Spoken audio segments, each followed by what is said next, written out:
there is value in speaking to the public through the media. The nature of academic work is changing, and we have an important and informed voice to offer on many issues that the public are genuinely interested in learning about. I think there's great value in getting our research in front of the media. So we need to disseminate our research so that not just the teaching population and anyone involved in education, but the general population knows what's going on and they know what the latest developments are. If we think about mathematics education, it's everybody's business. When you're writing for the media, you have to forget everything you know about writing as an academic. You really want to make your pieces sharp and punchy. You want to use lots of simple research insights, but together with illustrative examples that people can relate to. Look, I think when we're writing for media or other audiences, good writing is clear writing and writing that actually synthesizes research in a way that's comprehensible to the general public. So you don't want the reader to have to be a subject expert. We want everyone to understand what our research is, so we need to translate it. There's a particular genre that we need to use when we're writing for the general public. In publications such as The Conversation or even in professional journals, we need to make sure that we can translate our research into something that's comprehensible and usable and practical for other people.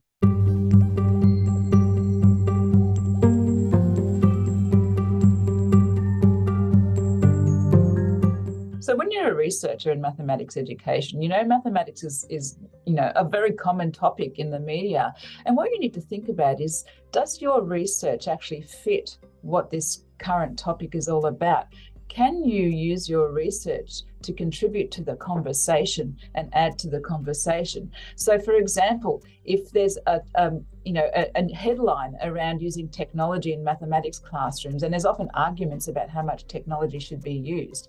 If you've got some research that actually feeds into that conversation and can contribute, then you put your hand up, you write to the conversation, you respond to media reporters, etc., and make that contribution. But on the other hand, if your research doesn't enhance that conversation, doesn't add to it, and in fact detracts from it, then you shouldn't actually contribute. I'm quite selective in what I choose to lend my voice to. I want to be able to speak with knowledge and confidence and to offer, I guess, insightful ways of shifting the conversation, thinking about things differently. And if I don't feel I can do that well, then I tend to sit back and perhaps sit that topic out.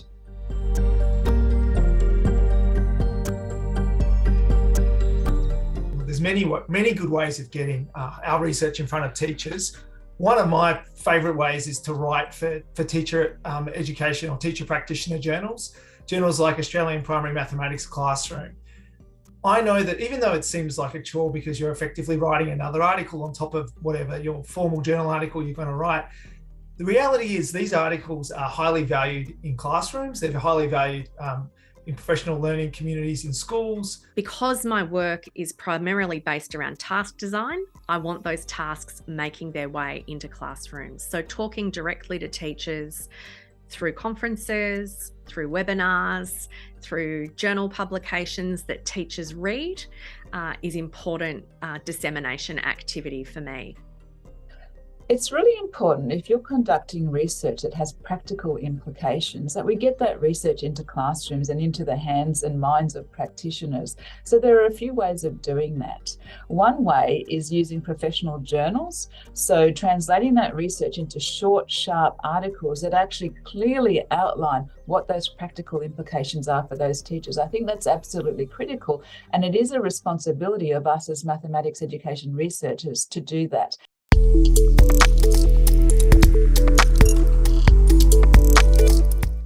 So teachers are asked to be research informed in their practice. So they want short, sharp research insights taken from high quality literature, but translated for them in a way that they can see practical implications for their classroom. So that means, based on these research findings, what are some simple things that I can do to make sure that I'm teaching in evidence-based, informed ways? You should be aiming to write more like you would for teachers when you're writing in academic journals anyway. And it is about clear communication of ideas, but it's actually a really great discipline, I think, for thinking about how you're communicating your research even to other researchers, given that you may well be communicating to another academic who's, not necessarily from your field, at a conference or for whatever medium you can imagine. It's important to be clear, to be able to use the language, to make the language as simple as possible, but still be able to clearly convey what you're trying to communicate. But when in terms of discussion of concepts and ideas, you don't need to dumb it down. You just need to be clear in your communication. Where you do need to simplify it clearly is in the presentation of the methodology and the presentation of your analytical methods. So when you're writing, you need to understand your audience, particularly if it's an international audience. You need to understand what that teaching context is, what their curriculum is, etc. When you're writing for an Australian audience, you need to know what it's like in Australian schools, what curriculum we use. Make sure that you really, really write to that audience.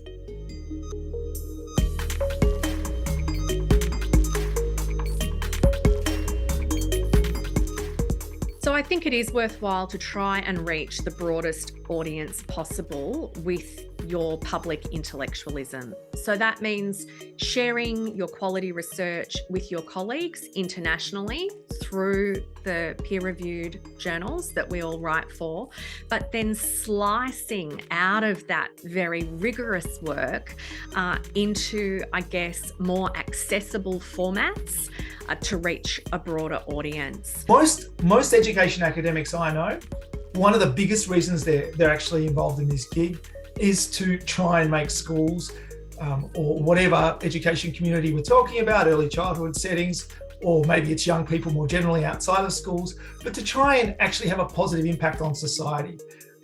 I think that's often an orienting goal for us, and we shouldn't forget that, because I think if we keep that goal in mind, the case to write for teachers is compelling, and the case to try and translate our research into practice is compelling. It is our responsibility to disseminate our research far and wide. At the end of the day, if you want your research to have impact in schools, if you want people to know who you are as a researcher, you need to actually make that effort to publish in professional journals and all of those other formats that we talked about. So even just, in a conversation, in a personal blog post, whatever it is, it's really important to get your research out there.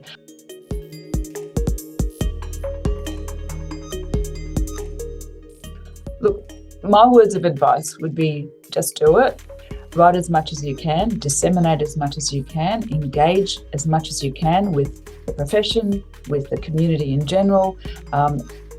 You've got to do this for your community. You've got to do this for our students in our schools, and you've also got to do it for yourself as an academic. I would really encourage emerging academics to have a go, put yourself and your research work out there. There are other members of the MERGA community that have trod this path before you and would be very willing to hear from you and offer some advice and support along the way. There's nothing more gratifying than seeing something that you've learned be put into practice in a really practical setting that actually impacts people's lives in a way that you care about. It impacts students, it impacts teachers, it impacts schools.